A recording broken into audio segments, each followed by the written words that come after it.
모델 인포부터 좀 설명을 드리면은 IFC 기능인데 이거는 BIM 쪽이긴 해서 사실 이거는 크게 뭐 언급할 필요는 없는 넘어갑시다. 거고, 그리고 크레딧은 넘어가도록 하고요. 파일은 뭐 이건 중요하지는 않고요. 네. 지오 로케이션 같은 경우에도 나중에 이제 로케이션 기능을 쓸 때나 이제 이런 것들이 필요한 스테터스는 이제 아까 여기에 대한 내용, 밑에에 대한 내용인데 뭐 이것도 크게 중요하지 않아요. 프리퍼런시즈 같은 경우에도 이것도 중요하지 않은 거고, 바운딩 박스도 중요하지 않아요. 마지막 하나만 딱 설명을 더 드리면 끝날 것 같아요. 너무 좋습니다.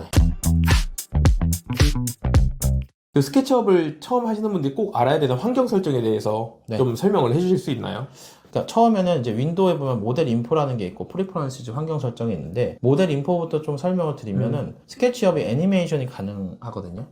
여기서 이제 뭐 씬 딜레이나 어떤 이제 움직임에 대한 속도, 그걸 이제 초로 정하는 거예요. 그런 것들을 정하는 거고, 두 번째는 IFC 기능인데 이거는 BIM 쪽이긴 해서 사실 이거는 크게 뭐 언급할 필요는 없는 넘어갑시다. 거고, 컴포넌트 같은 경우에는 더블 클릭해서 안에 들어가면은 제 주변을 볼 수 있다고 그랬잖아요. 요거를 이제 진하기를 설정할 수가 있어요. 이런 것도 설정돼? 네, 이런 것까지 설정이 되고요. 대단하다.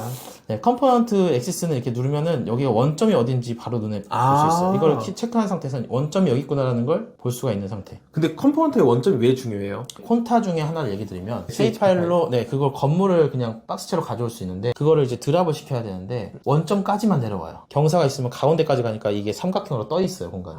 그러니까 원점을 가운데로 놓고 제가 거기다 밑으로 더 푸시를 보통 많이 해서 마무리 짓거든요. 그러니까 그런 상태에서 원점이 센터 바텀에 있어야 그게 딱 밑으로 내려간 다음에 푸시를 한 번 더 하는 형식이 되니까. 건축에서는 거의 말씀하신 대로 센터 바텀에 딱 있어야겠네요. 그리고 크레딧은 넘어가도록 하고요. 디멘전 같은 경우에는 우리 그 이제 초보자분들이 많이 쓰시는 게 되게 많죠. 이게 뭡니까? 다 루비인가요? 다 루비 겸 뭐 기본 툴바들 뭐 이런 걸 보시면 되는데, 여기에 이제 라지 툴셋이라는 게 있어요. 이게 이제 초보자분들이 제일 많이 쓰는 아이콘이라고 보시면 되는데, 여기에 이제 우리 치수를 확인할 수 있는 디멘전이라는 기능이 있는데, 요거에 대한 텍스처 크기나 색깔이나 뭐 대시 모양 같은 거, 그런 거 설정할 수 있는 거라고 보시면 돼요. 치수를 그냥 있는 상태 그대로 쓰시는 분들이 너무 많은데 캐드를 안 쓰시는 분들도 간혹 있어요. 그러니까 요걸로 치수만 하시는 분들이 있는데, 이걸 설정 못하면 너무 더 불편한. 사실 저는 스케치업에서 치수 넣는 친구들 본 적은 없어요. 가구 디자이너들이 많이 쓰세요.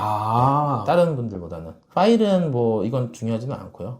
지오 로케이션 같은 경우에도 나중에 이제 로케이션 기능을 쓸 때나 이제 이런 것들이 뭐 땅을 가져오거나 위치에 대한 시간대별 그런 걸 가져오는 거. 그리고 렌더링 같은 경우에는 이 안티 엘리어스 같은 경우가 뭐냐면은 잔디 같은 거를 예로 들 수가 있는데, 이런 거죠. 현상 설계 같은 거에서 많이 쓰게 되는데, 지금 잔디를 그냥 넣게 되면은 이게 너무 작으면 패턴이 보이거든요. 이게 가로 세로 패턴. 보이네 지금. 여기 좀 조그맣게 포크만 보이죠. 요거를 이제 안티엘리스를 풀면은 이런 식으로 처리가 돼요. 건축사 사무실이나 시공사 쪽에서 이제 아파트 이런 식으로 마무리 짓는 게 많아요. 텍스처를. 이렇게 하면은 반복 패턴이 있든 상관없이 얘로 그냥 끝나니까. 안 그러면 너무 다 패턴이 반복돼 보니까. 그러니까 이것만 꺼도 이렇게 되네요. 우리는 스케치업을 그냥 끝난다. 그러면 이제 안티엘리스 끄고 나서 하시는 게 더 이득이에요. 이거 되게 중요한 내용 중에 하나긴 해요. 시공사들 거 완공된 스케치업 파일 같은 거 있거든요. 뭐 분양 사무실 가도 그런 영상이 있는데 다 안티엘리스 끄고 나서 보여주는 개념일 거예요. 스테터스는 이제 아까 여기에 대한 내용, 밑에에 대한 내용인데 뭐 이것도 크게 중요하지 않아요. 퍼지하거나 이런 거 할 때 쓰는 거기는 해요. 근데 퍼지라는 루비가 보통 많이 풀어져 있어서 그걸 그냥 쓰지 요거까지는 쓰진 않아요. 퍼지는 모델링 한번 싹 정리해 주는 거죠. 여기 같은 경우는 only 컴포넌트랑 뭐 모델이나 이런 게 해서 나눠서 퍼지를 하는 개념이고, 그 이후로는 사실 여기는 저도 들어간 지 되게 오래됐어요. 텍스처 같은 경우에는 우리가 지시선이라는 거 뽑을 때가 한 번씩 있거든요. 여기 보면 바로 아래 지시선이 있어요. 요 위치에는 어떤 개념의 뭐가 들어간 재질이다 해가지고 하는 게 있고, 지시선은 허공에다 찍잖아요. 그럼 얘가 멈춰 있는 상태가 돼요. 이거 촬영하면 되게 좋을 것 같아요. 얘를 포인트 정하거나 뭐 이렇게 수정할 수가 있는 거라고 보시면 돼요. 유니츠 같은 경우가 제일 제가 하고 싶었던 얘기 중에 하나인데, 스케치업을 보통 숫자가 이제 소수점이 없다고 가정하셔서 결론 짓는 분들이 되게 많은데, 그게 아니고 사실은 소수점 있죠, 당연히. 소수점이 당연히 있어요. 그러니까 소수점이 없어서 계속 숫자를 정수로 그냥 작업하시는 분들 많거든요.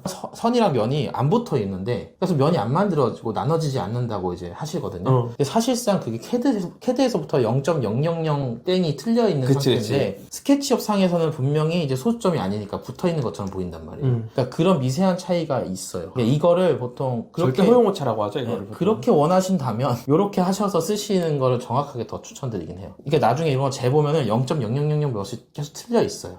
선을 나누면 이렇게 선이 나눠져야 되거든요. CAD에서 작업을 해왔는데 이 네모는 Z값이 0이고 이 선은 0.001인 거예요. 그러면 서로 안 붙거든요. 근데 그쵸. 스케치업을 가져왔을 때는 이게 붙을 때도 있고 안 붙을 때도 있어요. 그럼 뭉갤 수 없어요, 이렇게? 뭉갤 수 있는 기능들이 있죠. 여기에 아이콘들이 이제 플래튼이라는 기능도 있고 기능이 있구나. 기능들이 있는데 이거는 기본적으로는 없어요. 그러니까 음. 이게 붙었는지 안 붙었는지 알 수도 없고 야. 그런 것들이라고 보시면 되죠. 이런 것도 마찬가지인 게 아주 미세하게 이제 떨어져 있으면 이것도 면이 안 나눠지거든요. 네. 그럼 결국엔 이제 또 루비로 이런 것들 찾아낼 수 있는 기능들이 있어요.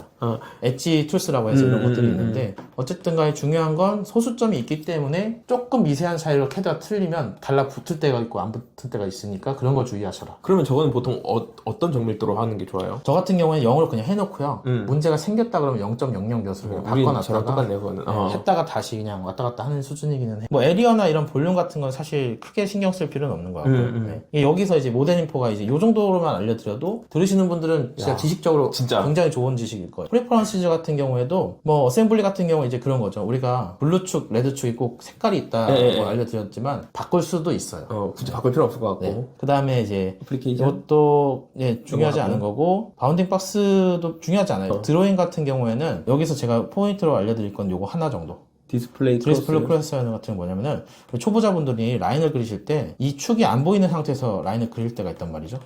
그럼 여기가 X축인지 Y축인지 알 수 없는데 라인을 그리는 순간 이 크로스 축이 나오는 개념이에요. 그거를 하시면 여기가 축이 안 보이든 보이든 여기서 이제 바로 볼 수 있기 때문에 굉장히 좋은 기능 중에 하나죠. 또 이런 거라고 보시면 되고 파일 같은 경우에는 이게 파일 로케이션입니다. 그러니까 만약에 명령어를 내 컴퓨터 어딘가로부터 파일 로케이션 같이 취급해버리면 이제 그러면 같은 위치가 아닌데요 하면서 이제 에러가 뜨는 거죠.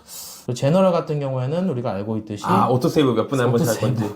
저는 이거 5분에 한 번씩 되는 게 기본이거든요. 5분에 한 번? 근데 그거는 그 모델링 무거워지면은 세이브 자체가 되게 오래 걸리지 않아요? 근데 2024 같은 경우에는 멈춤이 거의 없긴 해요. 그렇게 좋아졌어요? 네, 그렇게 좋아졌어요. 진짜 너무 좋아져가지고 최근에 엄청 큰 모델링을 켜봤거든요. 아예 끊김이 없어요. 뭐 그런 수준이라서 사실 5분마다 해도 되는데 저는 이제 세이브를 좀 자주 하는 편이다 보니까 이제는 60분 정도로 넓어진 거라고 보시면 좀 좋을 것 같아요. 근데 그래픽스는 이게 0부터 8 원래는 이제 16까지 있었었거든요. 16은 너무 이제 강해서 이제 줄인 것 같은데 라인의 깔끔함이라고 보시면 돼요. 맞아요. 네, 지글지글 거리는 게 이제 0까지 계단 제일 빠른 이제 제일 부드럽게 보이는 게 곱하기 8 정도. 그리고 여기서 보면은 유즈 맥시멈 텍스처 사이즈라는 게 있어요. 스케치업 안에 이제 그림을 가져오는 경우도 한 번씩 있단 말이죠.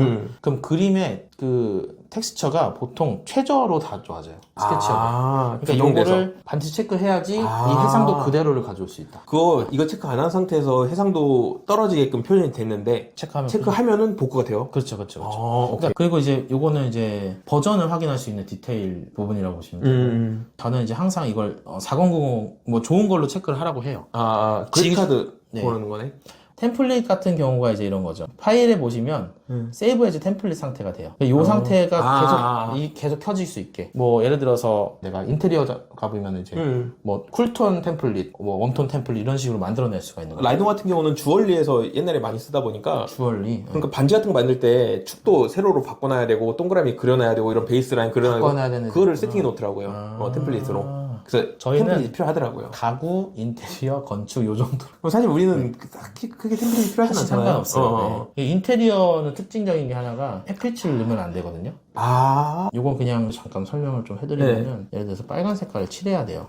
칠하면 유즈선 포 쉐딩이라는 걸로 이제 체크를 하거든요. 햇빛이 들어간 것처럼 이런 뜻이에요. 햇빛을 보면은 여기가 검정색처럼 보이잖아요. 이게 최근에 인쇼 영상에서 이 레이아웃 템플릿 설명한 게 있더라고요. 근데 저랑 같은 걸 설정하시는 것 같아요. 저는 UTC를 0으로 그냥 두고요. 뭐 사실 UTC는 중요하진 않아요. 라이팅을 완전히 꺼요. 일단 처음에. 날씨는 중요하지 않고요. 이 다크니스를 이제 70, 80으로 정하는 거죠. 그러면 색깔이 완전 똑같죠. 라이트를 0으로 하는 게 좀 포인트인 것 같아요. 그리고 다크니스 올리는 게 제일 포인트고. 오케이. 네. 그리고 스타일의 하늘을 설정할 수 있거든요. 백그라운드를 이제 흰색으로 하게 되면은 이렇게 하게 되면 이 마치 천장이 있듯이 표현할 수가 있어서 여기 네모만 그리고 뭐 라이팅만 조금 표현하면 이제 천장이 있는 듯하게 표현을 하는 거예요. 이거 약간 되게 팁 많이 쓰세요. 네, 되게 많이 쓰셔서 이런 것들 이제 사용하시는 거죠. 저 글씨 좀 지어주실래요? 신경 쓰이죠. 되게 신경 쓰인다. 마지막 하나만 딱 설명을 더 드리면 끝날 것 같아요. 워크 스페이스가 옛날에 이거를 뭔 짓을 해도 뭐가 안 먹히는 때가 한 번씩 있거든요. 그러면 이제 완전히 다 리셋을 시켜버리는 개념이에요. 명령어들을 리셋시키거나 어떤 기본적인 상태로 다시 다 되돌리는 역할을 했었는데 많이 꼬이거나 많이 이럴 때 쓰는 거군요. 그럴 때 썼었는데 23버전, 24버전에서 사실 크게 뭐가 안 적용되는 것 같아요. 그러니까 스케치를 많이 발전했나 봐요. 네, 지금 얘네들은 필요 없어졌나 봐요. 옛날에 이제 22버전 정도까지는 리셋 워크를 하면 이제 뭔가 다 돌아오는 개념의 걸로 바뀌어요, 모든 게. 그럼 명령어도 완전 기초로 바뀌고 막 그러는데 지금은 사실 그게 중요하진 않은 것 같아요. 오케이. 이 정도까지가 환경 설정 전체를 설명드린 거라고 보시면 돼요. 스케치업에 지금 거의 전 기본 다 배운 것 같거든요. 자세한 것들은 나중에 페이스에 있는 강의, 기초 강의부터 듣고 루비랑 그다음에 엔스케이프. 페이서 같은 경우에는 제가 22로 강의를 하긴 했는데 어쨌든 강의 따라오는 건 똑같고요.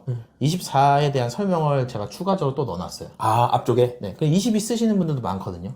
그 모델링 따라오는 거는 어떤 버전이든 상관없이 적용이 돼요. 아, 너무 좋습니다. 네, 이렇게 해서 일단 스케치업에 대한 얘기는 인터뷰를 마치도록 하고요. 그리고 정보란하고 고정 댓글에 정보 링크들 다 모여 있으니까 참고해 주시면 되겠습니다. 네, 고생하셨습니다. 네.